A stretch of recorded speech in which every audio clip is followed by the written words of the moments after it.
The Nintendo Switch has been wildly successful, but it's already outsold the console before it in less than a year into its life.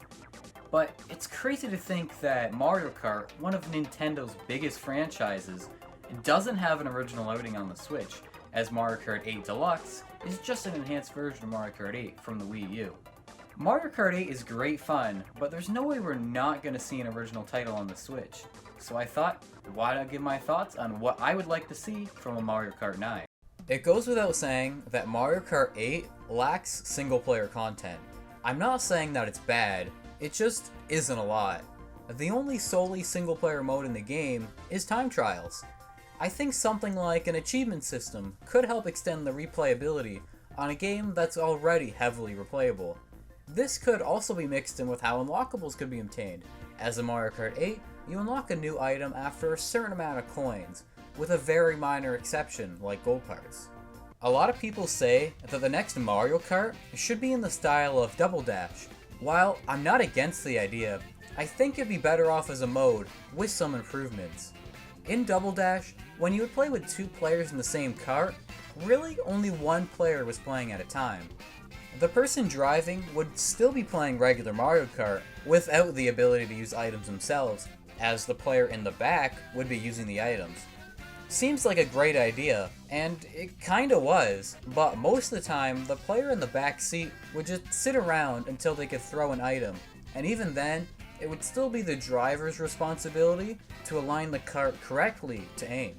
I do think if a Double Dash mode was added to the next Mario Kart, I do think they should focus on making the player in the back seat's job more interesting. What if the player in the back seat could swap their view from front to back with a press of a button, and always have that view until they press the button again to swap, rather than just holding it down for a quick glance back? But I do think another improvement for the backseat player would be more engaging item play. What if a green shell, for example, rather than just aiming straight forward and straight back, you could have the ability to move your aim left and right a bit in the direction you were looking, and even throw in some motion controls to make the aim even more accurate.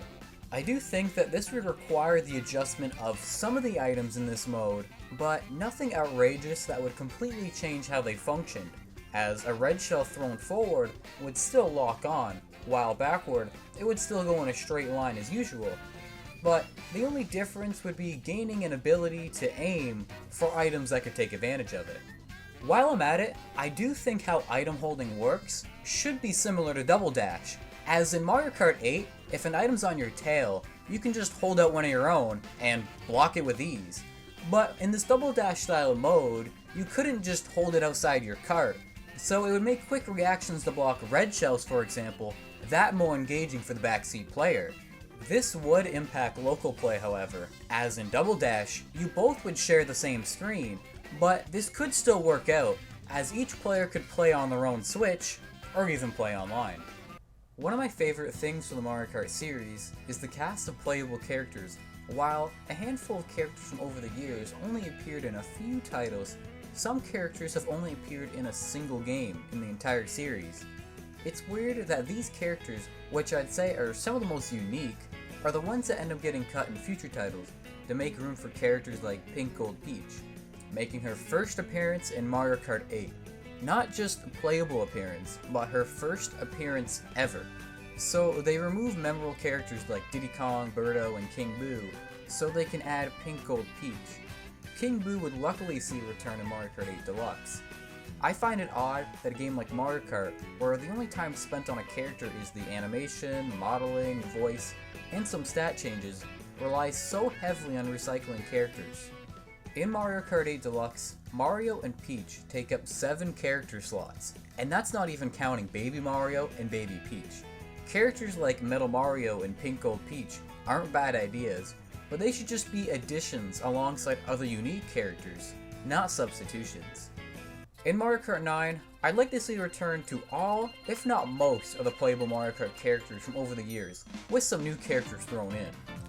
For how iconic they are, Goombas have never seen a playable appearance in Mario Kart. I'd love to see them added. Luma used to fly next to Rosalina in Mario Kart Wii, but was removed in all future entries. I see Luma being a fine enough character to introduce, but I think a character like Lubba would be a better fit for representing the Lumines as a whole. Professor Egad was an interesting character from the GameCube era of Mario games, but since then has slowly been forgotten to time, only seeing a major appearance in Luigi's Mansion 2 and the remake of the first Luigi's Mansion. He would easily stand out well in the cast as he's one of the few human characters in the Mario series. Piranhas and Nokis from Super Mario Sunshine would be great characters to have. They could also do a similar thing with them as they did with Yoshi and Shy Guy and have different colors. But if I had to pick one of the two, Piranhas would be my pick. I'd like to see costumes get more spotlight in Mario Kart 9. Rather than Tanuki Mario and Cat Peach being different characters, put them in as a costume, and add a few new ones like the Fire Flower and Boomerang power-up. Some of the DLC in Mario Kart 8 had non-Mario characters playable. While I'm not against having them, I do think that these non-Mario characters shouldn't be the main focus of new characters.